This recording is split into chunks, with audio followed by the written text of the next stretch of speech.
ভয়ঙ্কর রূপে হাম, একদিনে 12 শিশুর মৃত্যু, হাসপাতালে ভর্তি 1,500-এর বেশি, শনাক্তে বিলম্বের কারণে চিকিৎসায় ধীরগতি, রোগী বাড়ায়, শয্যা সংকটে হিমশিম অবস্থা।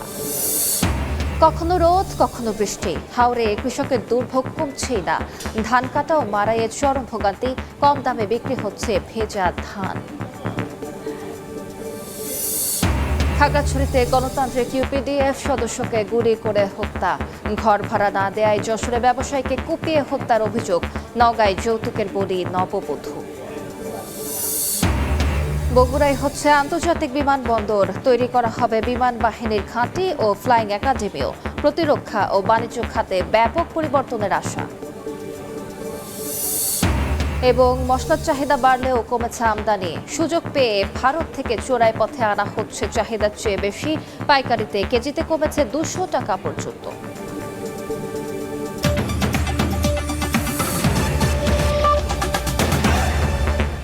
বাংলা সময়ের সঙ্গে আছি আমি আলিশা ইসলাম। ভয়ঙ্কর রূপে হাম, একদিনে প্রাণ ছুড়ল আরও 12 শিশুর। ঢাকার বাইরে রোগীর চাপ ও কিট সংকটে রোগটি শনাক্তে সময় বেশি লাগছে, তাই চিকিৎসা শুরু করতেও দেরি হচ্ছে। আর ঠান্ডা কাশি নিয়ে অনেকেই আতঙ্কিত হয়ে ছুটছেন হাসপাতালে। রোগীর সংখ্যা বাড়ায় আসন সংকটে হিমশিম পরিস্থিতিতে স্বাস্থ্য বিভাগের সংশ্লিষ্টরা।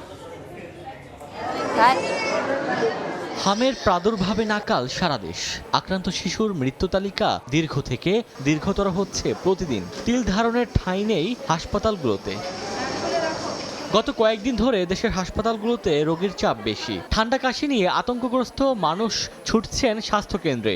অভিযোগ আছে হাম শনাক্তের সময় বেশি লাগছে, তাই বাড়ছে উদ্বেগ আর আতঙ্ক। অনেক জ্বর উঠছে 5-6 দিন আগে, গত রাত্রে। পরে আস্তে আস্তে দেখি ওর গায়ে হাম উঠছে। এখানে বিসি হয়েছে, এখানে ডাক্তার দেখছে, বলছে হাম হয়েছে। প্রথমে আসছে জ্বর, তারপরে শ্বাসকষ্ট, ঠান্ডা, তারপর কাশি, র্যাশ বেরিয়েছিল আর পাতলা ঠান্ডা জ্বর ছিল। হেডি কমছে, অনেকটা পাতলা হয়ে কানাডা আছে। সিলেটে নমুনা পরীক্ষা কেন্দ্র না থাকায় হাম শনাক্তে কালক্ষেপণ হচ্ছে। এরই মধ্যে পিআইসিইউ ও এইচডিইউ সংকট উদ্বেগ বাড়াচ্ছে ভুক্তভোগীদের। তাদের অভিযোগ হাসপাতালে মিলছে না সঠিক চিকিৎসা সেবা। রংপুরে গত 24 ঘন্টায় হামের উপসর্গ নিয়ে হাসপাতালে ভর্তি হয়েছে আরও 10 শিশু। জ্বর থেকে নিউমোনিয়া হয়েছিল, নিউমোনিয়া থেকে আপনার গায়ে ফার্স্ট টাইম হচ্ছে পক্স বের হলো, পক্স বের হওয়ার পর হাম। প্রথম ডোজ 8 দিন দিছি, ওটাতে কিছু হয় নাই, দিয়ে আবার ডোজ চেঞ্জ করছে, দিয়ে এখন 11 দিন হচ্ছে আমাদের মোট। শুরুতে জ্বর, সর্দি, কাশি এবং চোখ লাল হচ্ছে। এরপর লালচে দানা বা র্যাশ বের হয়ে পুরো শরীরে ছড়াচ্ছে ভাইরাস। বেশিরভাগ শিশু ভুগছে নিউমোনিয়ায়। ঘরে ঘরে রোগটি ছড়িয়ে পড়ায় আতঙ্কিত সাধারণ মানুষ। বাবুর প্রথমে জ্বর ছিল, জ্বর থেকে তারপর হলো হাম বের হয়েছে, মুখে ঘা ছিল, কাশি ছিল। হাম, জ্বর, কাশ, শ্বাসকষ্ট। হাম রোগীদের সুচিকিৎসায় হাসপাতালগুলোতে আইসিইউ সেবা বাড়ানোর পরামর্শ দিচ্ছেন বিশেষজ্ঞরা। ওমর ফারুক, সময় সংবাদ। হামের প্রাদুর্ভাব ঠেকাতে খুলনা বিভাগের টিকাদান কর্মসূচি শুরু হলেও বড় বাধা স্বাস্থ্যকর্মী সংকট। বিভাগের 10 জেলায় 20,909টি পদের বিপরীতে শূন্য প্রায় 1/3। এতে ব্যাহত হচ্ছে টিকা কার্যক্রম, বাড়ছে ঝুঁকি। আব্দুল হালিমের ছবিতে আব্দুল্লাহ আল মামুন রুবেলের রিপোর্ট। সুভাষচন্দ্র গাইন খুলনার বটিয়াঘাটার 3 নম্বর ওয়ার্ডের স্বাস্থ্য সহকারী হিসেবে কর্মরত। তবে জনবল সংকটে সপ্তাহে 2 দিন 25 কিলোমিটার পথ পাড়ি দিয়ে একই উপজেলার জলমাই ইউনিয়নের 1 নম্বর ওয়ার্ডেও তাকে সেবা দিতে হচ্ছে। ডিউটি ছাড়াও আমাকে অতিরিক্ত এখান থেকে একটা নদী পার হয়ে 20 কিলো দূরে দায়িত্ব পালন করতে হয়। স্বাস্থ্য সহকারী পদ এখানে আজ বিগত প্রায় 12 থেকে 15 বছর নিয়োগ হয় না। হামের প্রাদুর্ভাব ঠেকাতে খুলনা বিভাগ জুড়ে ব্যাপক টিকাদান কর্মসূচির কারণে সুভাষচন্দ্রের মতো সব স্বাস্থ্য সহকারীর কাঁধে এখন অনেক দায়িত্ব। তবে জেলায় 392টি স্বাস্থ্য সহকারীর পদের বিপরীতে কাজ করছেন মাত্র 150 জন। এতে স্বাস্থ্য সেবার চাকা চললেও গতি কম। একই চিত্র পুরো খুলনা বিভাগে। অন্যান্য পদেও জনবল সংকটের একই চিত্র। এতে একজন কর্মীকে একসঙ্গে টিকাদান, ইপিআই, পরিবার পরিকল্পনা, মা ও শিশু স্বাস্থ্য সেবা সহ 10 ধরনের দায়িত্ব পালন করতে হচ্ছে। 2015 সালের পর থেকে শুধু আশ্বস্তই করে যাচ্ছে, কিন্তু কোনো নিয়োগের ব্যবস্থা আজও পর্যন্ত করতে পারেনি। বিশেষজ্ঞরা বলছেন স্বল্প সময়ে বৃহৎ টিকাদান কর্মসূচি বাস্তবায়নে প্রয়োজন পর্যাপ্ত অভিজ্ঞ জনবল। সরকার যদি জনবল নিয়োগ না দেয় তাহলে কিভাবে এই শিশুদের শনাক্ত হবে, কিভাবে তারা টিকা পাবে? যদিও স্বাস্থ্য বিভাগের দাবি সংকট কাটাতে অভিজ্ঞ অবসরপ্রাপ্ত স্বাস্থ্যকর্মী ও সিনিয়র নার্সদের কাজে যুক্ত করা হচ্ছে। পুরো বিভাগে 10 জেলার ভিতরে 4টি জেলায় কিন্তু নিয়োগ কার্যক্রম সম্পন্ন হয়েছে, বাকিগুলি নিয়োগ প্রক্রিয়ার কার্যক্রমের বিভিন্ন পর্যায়ে আছে। খুলনা বিভাগে 15,97,821 শিশুকে হাম রুবেলা টিকার আওতায় আনার লক্ষ্য নির্ধারণ করা হয়েছে। আব্দুল্লাহ আল মামুন রুবেল, সময় সংবাদ। কখনো বৃষ্টি, হাওড়াঞ্চলে কৃষকদের দুর্ভোগ কমছেই না। ধান কাটা, মাড়াই ও শুকাতে চরম ভোগান্তিতে পড়েছেন চাষি। বাধ্য হয়ে কম দামে ভেজা ধান বিক্রি করছেন অনেকে। বৃষ্টির কারণে মৌলভীবাজারে হাওর কাওয়াদিঘি, হাইল হাওর ও হাকালুকির পানি বৃদ্ধি অব্যাহত আছে। এতে কৃষকরা তলিয়ে থাকা ধান কাটতে গিয়ে পড়ছেন বিড়ম্বনায়। জেলায় 3,500 হেক্টর জমির বোরো ধান নষ্ট হয়ে 27,000 কৃষক ক্ষতিগ্রস্ত হয়েছে বলে জানিয়েছে কৃষি বিভাগ। আজকে রাত্রে মেঘে ধান একবারে পুরা পুরাইয়াও দহুকাইয়া পানির মাঝে গাজা বুদ্ধি ধান হাটরাম, এ ধান হাটিয়া নিয়ে যে খাইবে কোনো আশা নাই। খুব আশা আছিল যে আমরা ধানগুলা হাটিয়া নিতাম পারমু, কিন্তু গতকালকে রাত্রে তো না যে বৃষ্টি নামছে, এই বৃষ্টির কারণে ধানগুলা তলিয়া যাইতেছে। সুনামগঞ্জে কখনো রোদ, কখনো বৃষ্টির কারণে ধান শুকাতে বিড়ম্বনায় কৃষক। এখনো শত শত মন ধান পড়ে আছে। এ জেলায় সরকারি হিসাবে 20,160 হেক্টর জমির ধান জলাবদ্ধতা, শিলাবৃষ্টি সহ নানা প্রাকৃতিক দুর্যোগে ক্ষতিগ্রস্ত হয়েছে। সবচেয়ে বেশি ক্ষতিগ্রস্ত হয়েছে ধর্মপাশা, মধ্যনগর ও তাহিরপুর উপজেলার কৃষক। আনার পরে তোমার দেখা যায় জলাবৃষ্টির লাগে আমরা ধানও শুকাইতে পারছি না। কয়েকদিন আগে ধান ফলানো হয়েছে, ধান তোলা গেছে না, সব ধান খারাপ রয়েছে। কিশোরগঞ্জের টানা বৃষ্টি আর ঢলের পানির কারণে ধান শুকাতে পারছেন না কৃষকরা। বাধ্য হয়ে কম দামে ভেজা ধান বিক্রি করছেন তারা। কৃষি বিভাগের হিসাবে জেলায় 13,600 হেক্টর জমি ক্ষতিগ্রস্ত হয়েছে। এতে প্রায় 50,000 কৃষক আর্থিক ক্ষতির মুখে পড়েছে। 80,000 টাকার উপরে গেছে খরচ। আমার মনে করেন খুব বড় জল ফাইলে আর দে ফালাই চড়াই লইব। বিজা ধান বলে লই তারে না, ব্যাপারে 600, 650, বেড়ে কোর্স হয়েছে 700-800। এদিকে নেত্রকোনার আটপাড়া উপজেলার বাগরাত ধুলিপুরি হাওরে পানিতে তলিয়ে থাকা ধান কাটছেন কৃষকরা। রিমো সিদ্দিক, সময় সংবাদ। দেশের 4 জেলায় 4 খুনের ঘটনা ঘটেছে। খাগড়াছড়িতে গণতান্ত্রিক ইউপিডিএফ সদস্যকে গুলি করে হত্যা করেছে দুর্বৃত্তরা। যশোরে ঘর ভাড়া না দেয়ায় এক ব্যবসায়ীকে কুপিয়ে হত্যার অভিযোগ উঠেছে। নওগাঁয়ে বিয়ের মাস না যেতেই যৌতুকের বলি হলেন এক নববধূ।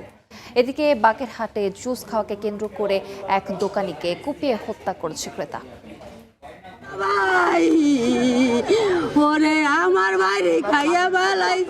বাগেরহাটে জুস খাওয়াকে কেন্দ্র করে এক দোকানিকে কুপিয়ে হত্যা করেছে ক্রেতা। পুলিশ জানায় সকালে চিতলমারির হিজলা গ্রামে এক ক্রেতা মুজাহিদের দোকান থেকে একটি জুস কেনেন। হাতে নিয়ে ভালো না বললে দোকানি জুসটি খেয়ে তাকে জানান খারাপ না। এ সময় ক্রেতা ক্ষিপ্ত হয়ে হাতে থাকা আশুরা দিয়ে তার গলায় কোপ দেয়। গুরুতর অবস্থায় তাকে উপজেলা স্বাস্থ্য কেন্দ্রে নিয়ে গেলে চিকিৎসক মৃত ঘোষণা করে। আমার চাচার গেঞ্জি ধরছে পাইছি, ধরে কয় তুই কি জুস বেশি তুই একটু খেয়ে দে। আমি সরকারের কাছে চাই আর ফাঁসি।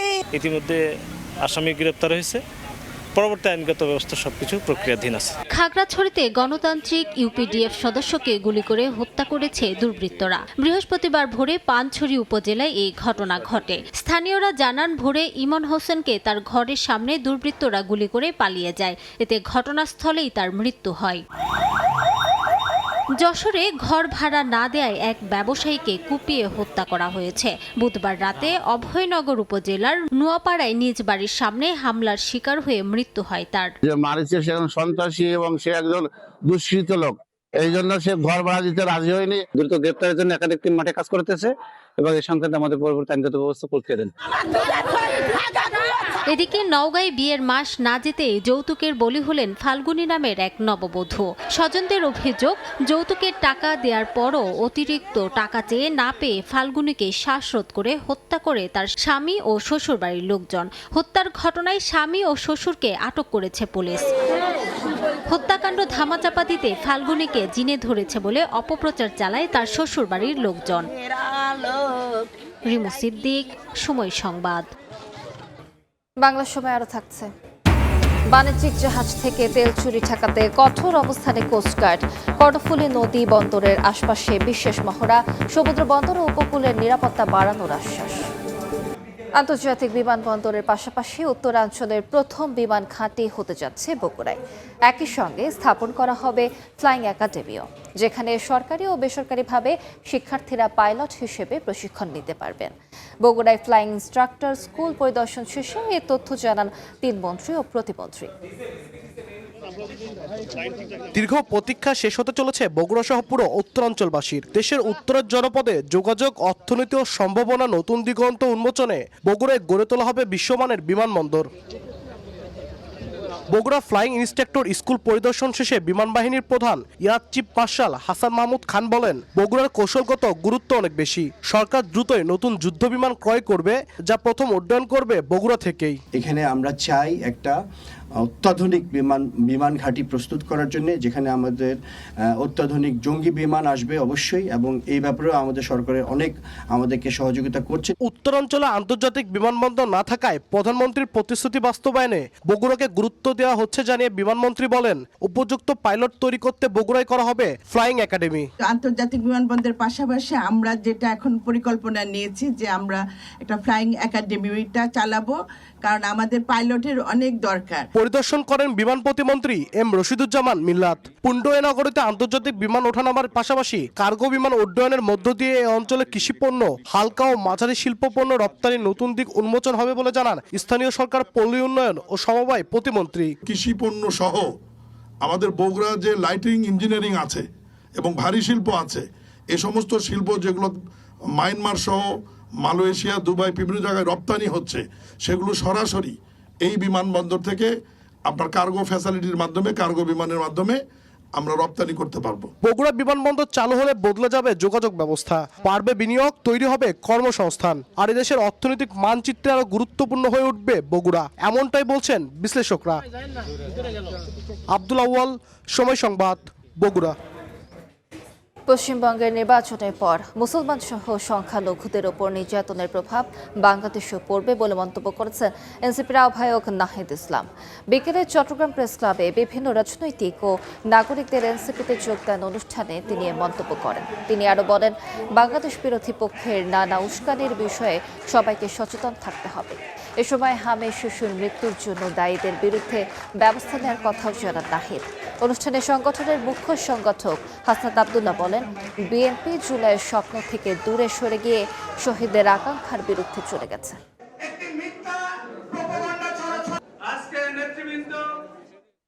পশ্চিমবঙ্গের এই নির্বাচনের ফলাফলের পরে বাংলাদেশের দায়িত্ব অনেক বেড়ে গিয়েছে। বাংলাদেশকে দায়িত্বশীল আচরণ করতে হবে।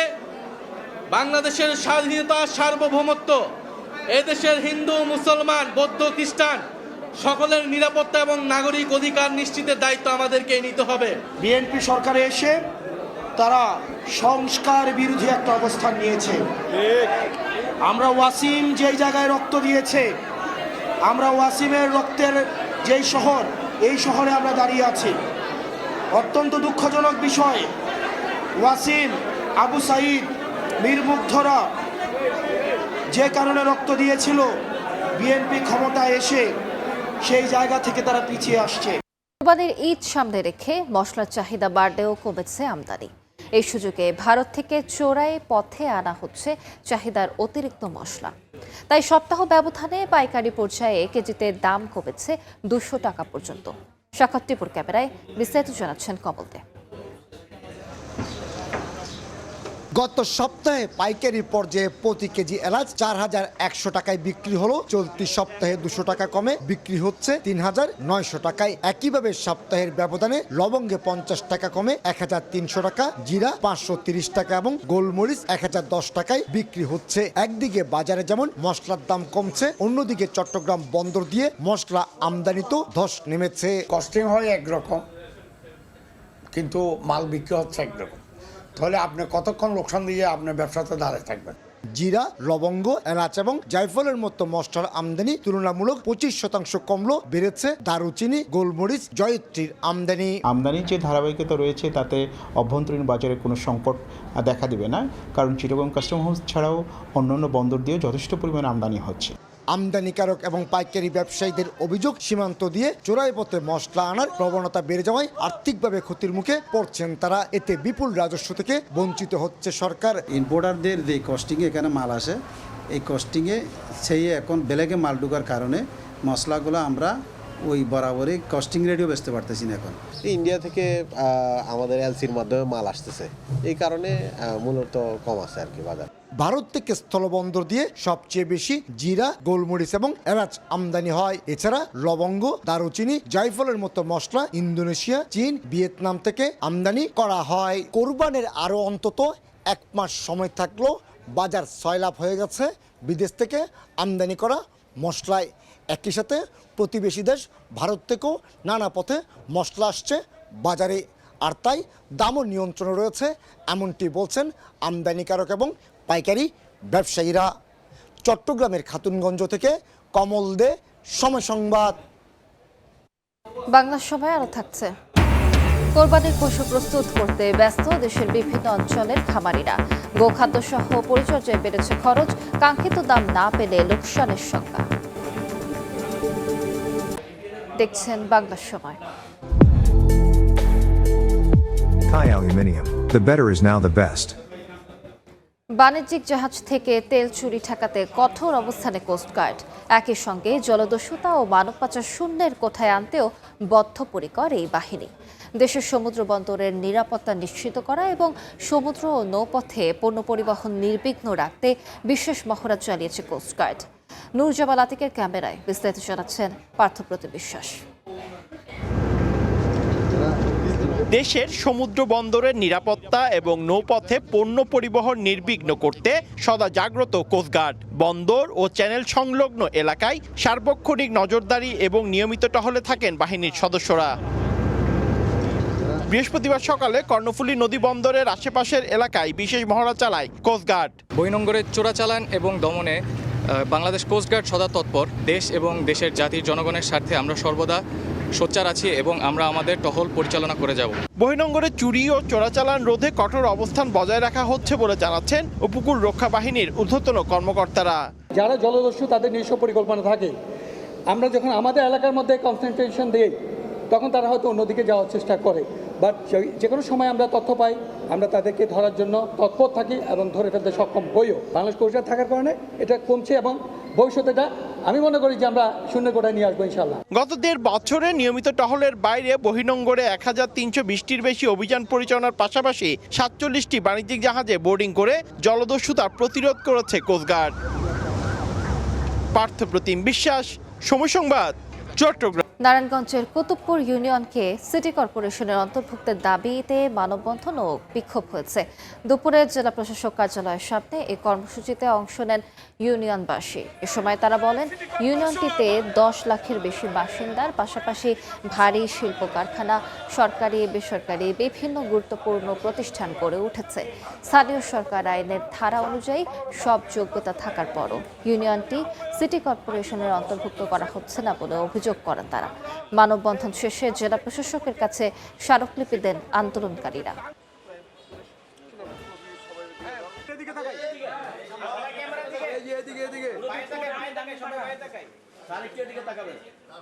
নবম শ্রেণীর ছাত্রীকে সংঘবদ্ধ ধর্ষণের দায়ে 3 জনের মৃত্যুদণ্ডের আদেশ দিয়েছেন আদালত। সকালে জেলা নারী ও শিশু নির্যাতন দমন ট্রাইব্যুনাল 1 এর বিচারক মোহাম্মদ আব্দুর রহিম এই আদেশ দেন। 2024 সালের 19 এপ্রিল ইসলামপুরে নবম শ্রেণীর ওই শিক্ষার্থীকে বিয়ের প্রলোভন দেখিয়ে ডেকে নিয়ে গিয়ে ধর্ষণ করে স্থানীয় মোহাম্মদ শিপন, মোহাম্মদ ইব্রাহিম এবং মোহাম্মদ ইউসুফ আলী। পরে ভুক্তভোগীর বাবা বাদী হয়ে ইসলামপুর থানায় মামলা করেন। 2 বছর পর আদালত 3 আসামিকেই মৃত্যুদণ্ডের আদেশ দেন। আদালতের রায় দ্রুত বাস্তবায়নের দাবি জানিয়েছে বাদীপক্ষ। হাদের হত্যার বিচার দ্রুত বাস্তবায়ন না হলে শাহবাগ ব্লকেটের ডাক দিয়েছেন ওসমান হাদির বোন মাসুমা হাদি। দুপুরে বরিশাল বিশ্ববিদ্যালয়ের 3 নম্বর গেটের সামনে বিক্ষোভ সমাবেশ করে শিক্ষার্থীরা। সমাবেশে হাদির বোন বলেন, হাদি হত্যার 5 মাস পেরিয়ে গেলেও বিচার প্রক্রিয়ায় দৃশ্যমান কোনো অগ্রগতি হয়নি। এ সময় তিনি সরকারের ব্যর্থতাকে দায়ী করেন। অপরাধীদের দ্রুত বিচারের আওতায় আনার পাশাপাশি জুলাই সনদ দ্রুত বাস্তবায়নের দাবি জানান শিক্ষার্থীরা। বিক্ষোভ শেষে একটি মিছিল বিশ্ববিদ্যালয়ের সামনে সড়ক প্রদক্ষিণ করে গ্রাউন্ড ফ্লোরে গিয়ে শেষ হয়। বর্তমান সরকারকে অনুরোধ করছি সেই বিচারটা যত দ্রুত সম্ভব করার জন্য। যদি তারা ব্যর্থ হয় তার জন্য আমাদের বরিশাল বিশ্ববিদ্যালয় থেকে যে সূত্রপাত আজকে সৃষ্টি হয়েছে সেটা সারা বাংলাদেশে ছড়িয়ে পড়বে। আমরা প্রত্যেকটা গণহত্যার বিচার চাই। যতই বিচারহীনতার চেষ্টা করে মেধাবীদের দমিয়ে রাখার চেষ্টা করা হোক, যেন মেধাবীরা রাজনীতিতে না আসে, এটা আসলে সম্ভব না। এই জন্যই বিচার কার্য ডিলে করছে। দেখছেন বাংলার সময়। ঈদুল আজহায় কোরবানির জন্য যশোরে 1,17,977টি গবাদি পশু প্রস্তুত রাখা হয়েছে। প্রাণী সম্পদ বিভাগ বলছে, গবাদি পশুর উৎপাদন বাড়াতে খামারিদের সহযোগিতা করা হচ্ছে। আবুল কালাম আজাদের ছবি এবং জুয়েল মৃধার তথ্য নিয়ে রিপোর্ট। ঈদুল আজহা সামনে রেখে ব্যস্ততা বেড়েছে খামারিদের। পরম যত্নে চলছে পশু পরিচর্যা। যশোরের 8 উপজেলার বিভিন্ন খামারে নজর কাটছে শাহিওয়াল, সিন্ধি এবং ফ্রিজিয়ান জাতের গরু। খামারিদের দাবি গোখাদ্যের দাম বেশি, তার উপর পরিচর্যা খরচও বাড়ছে। এ অবস্থায় কাঙ্ক্ষিত দাম না পেলে লোকসান গুনতে হবে তাদের। সারা বছর পরিচর্যা করে, পরিষ্কার করে, যত্ন সহকারে লালন পালন করে একটা লাভের আশায় সবাই থাকে। প্রাণী সম্পদ বিভাগ বলছে, বছর জুড়ে খামারিদের নানাভাবে সহযোগিতা করা হচ্ছে। আমরা আশা করছি যে এবার কোন অংশে গরু সংকট হবে না, বরং যশোর জেলায় উদ্বৃত্তই আছে। প্রাণী সম্পদ বিভাগের তথ্য মতে যশোর জেলায় 13,640 জন খামারি রয়েছে। এবছর 1,17,977টি গবাদি পশু কুরবানির জন্য প্রস্তুত করা হয়েছে, যার মধ্যে গরু 36,259টি, ছাগল 81,276টি ও ভেড়া 442টি। সময় সংবাদ, যশোর। কোরবানির ঈদে অধিক লাভের আশায় গবাদি পশু পরিচর্যায় ব্যস্ত সময় পার করছেন কুষ্টিয়ার খামারিরা। গোখাদ্যের দাম বাড়ায় কাঙ্ক্ষিত দাম পাওয়া নিয়ে দুশ্চিন্তায় অনেকে। পশুপালনে সব ধরনের সহযোগিতার কথা জানিয়েছেন প্রাণী সম্পদ কর্মকর্তা। বাবুল হোসেনের ক্যামেরায় SM রাশেদের রিপোর্ট। কুষ্টিয়ায় প্রায় 20,000 খামারে কোরবানির ঈদকে সামনে রেখে 2 লাখ পশু পালন করছেন খামারিরা। বেশি দামের আশায় গবাদি পশুর যত্নে ব্যস্ত সময় পার করছেন তারা। সম্পূর্ণ সুষম খাবার দিয়ে গরুগুলো মোটা তাজাকরণ করা হচ্ছে বলে জানায় খামারি। গোখাদ্যের দাম বাড়ায় চলতি মৌসুমে পশুপালনে বেশি খরচ হচ্ছে কৃষকদের। গরুর সঠিক দাম না পেলে লোকসানে পড়ার শঙ্কা তাদের। আনুষঙ্গিক অন্যান্য সকল খাদ্যদ্রব্যের মূল্য অনেক বেশি, যে কারণে এবারে আমাদের প্রোডাকশন করতে যে পরিমাণ খরচ হচ্ছে সেই পরিমাণ বাজার আমরা এখনো দেখছি না। ইন্ডিয়ার গরু ঢুকে পড়ে খামারে লস হলে তো খামার বন্ধ হয়ে যাওয়ার সম্ভাবনা বেশি থাকে। আমরা বাজারটা পালে যাতে আমরা কিছু টাকা লাভবান হতে পারি, এটাই আমার চাওয়া। গরু পালনে নিয়মিত মনিটরিং করছে প্রাণী সম্পদ অধিদপ্তর। প্রতিবারের মতো এবারও আমাদের খামারিরা কুরবানির উদ্দেশ্যে তাদের গবাদি পশু লালন পালন করছেন সম্পূর্ণ দেশীয় খাবার খাইয়ে। আমাদের কুষ্টিয়া জেলায় আমরা আমাদের খামারিদেরকে সঠিক পদ্ধতিতে গবাদি পশু লালন পালনের জন্য আমরা তাদের পরামর্শ দিয়ে যাচ্ছি। রোগবালে বিভিন্ন ধরনের ভ্যাকসিনেশন যে ব্যবস্থা সেটি আমরা করছি। জেলা প্রাণী সম্পদ অফিসের তথ্য মতে জেলায় চাহিদা থেকে প্রায় 1 লাখ বেশি গরু পালন করেছে খামারিরা।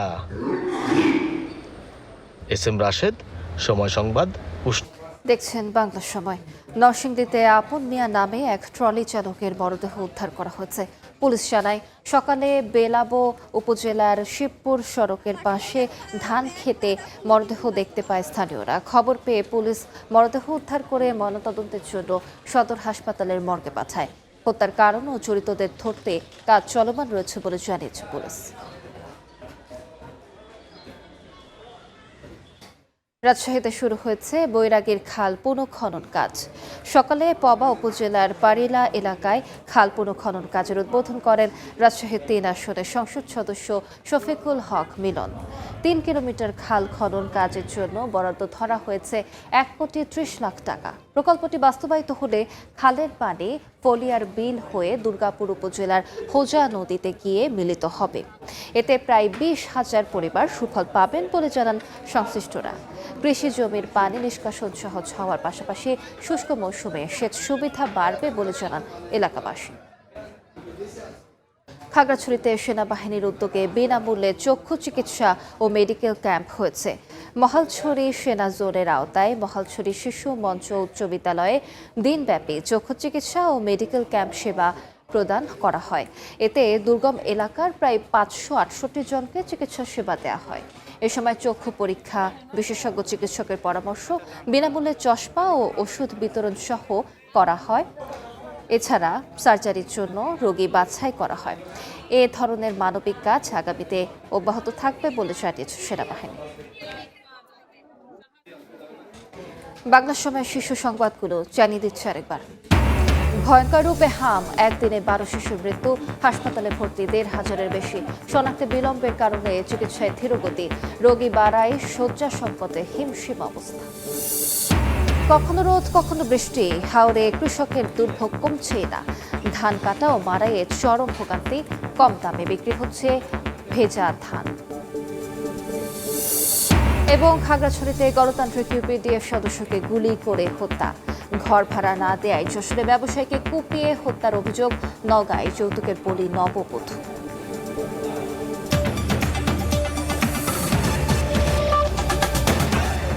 এ ছিল বাংলার সময়। এরপর দেখবেন সন্ধ্যার সময়, সঙ্গে থাকবেন ওমরিনা।